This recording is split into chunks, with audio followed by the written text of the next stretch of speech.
we know the problems associated with under administration of antibiotics.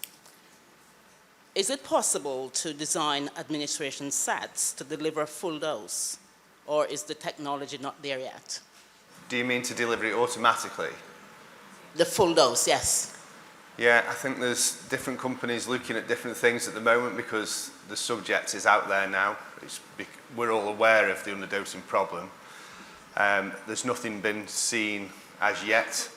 I know our company, B. Braun, are looking at a way of devising that, but there's nothing tomorrow, but I'm sure there will be in the future, yes. Well, we hope so, because that will free up a lot of time. That will be better for patients, that will be better for staff, so and it will reduce our usage of plastic as well. 100% I agree, yes. Thank you. Thank you. Thank you for that question. Hi, my name is Sylvia. I'm from the Mid-Yorkshire Trust down Wakefield. I have two questions, actually. One is around the flushing, because that's quite interesting, flushing of the lines. And the other one has to do with, I'm really sorry, I forgot your name. You put a picture around the car overtaking the truck. Oh, I see, sorry.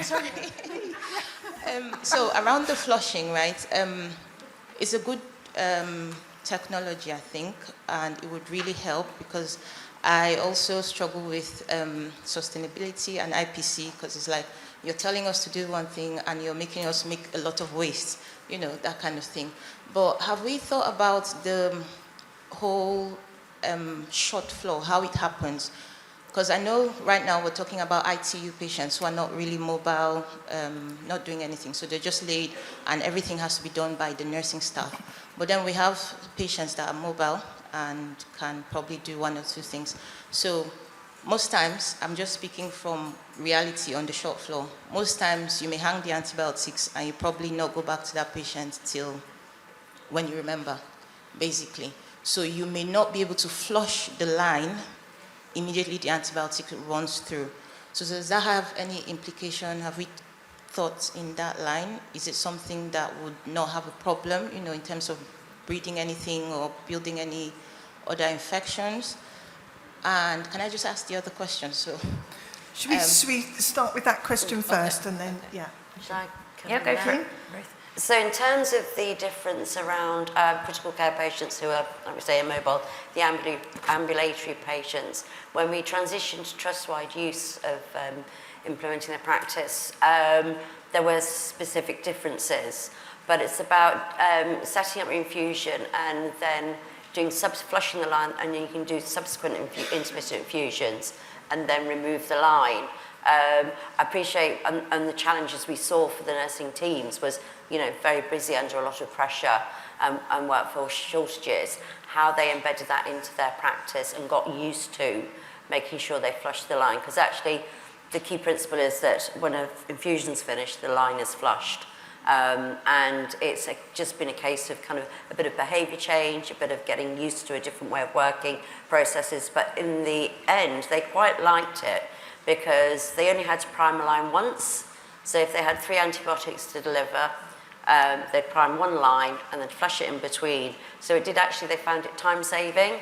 So that was something that did help improve the practice, but it's a case of just trying to be able to make sure you capture the patients at the end of the infusion and flush the line.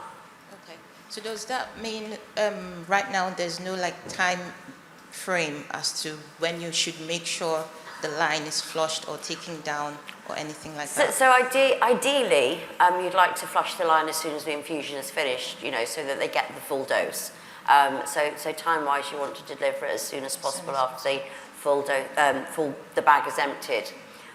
In terms of, like I say, we were trying to support patients maintaining the line connected, but obviously, as we know, patients don't like being connected to a drip ad infinitum, but we did have a bit of a campaign, and we tried to get patient engagement and and the sort of strapline was stay connected, stay protected, because again, you're minimising the breaks in the infusion, disconnecting, if you can get a patient to comply with staying connected to their IV, and then it can be used for further subsequent doses. But obviously if they're ambulatory and they don't want to be connected to their line, then it had to be disconnected and discarded. But the key thing, that line, as it's being discarded, has been flushed, and we're not discarding live antibiotics. Just to hop on the end of that, you talked about how long you can take to return to the set to give your flush. If you're using a set with the air stop filter, you don't lose the line, so air doesn't suck down. So you can have a more protracted time before you go and administer that flush. Some of the consideration will be around the stability data of the antibiotic that you're using, and some antibiotics have got prolonged stability hours. So actually, providing the patient was still connected to the set, before you disconnect that set, you could go and administer your flush. I'm just conscious of time. Would you mind if we caught up in a moment around your other question? Just Thank you very because I'd like to take Chair's prerogative actually and ask Mark one question which I wanted to ask the other day but didn't know the answer to. So this is very timely. So Mark, the Longitude Prize winner, has that technology been implemented? Is it in use in practice for UTIs? That indeed is the asked question. It is being evaluated in GP practices in Oxfordshire as part of a study. You are free, anyone is free to buy this kit and start using it. It is marketed, CE marked and so on. I'm not aware that it is in widespread implementation though.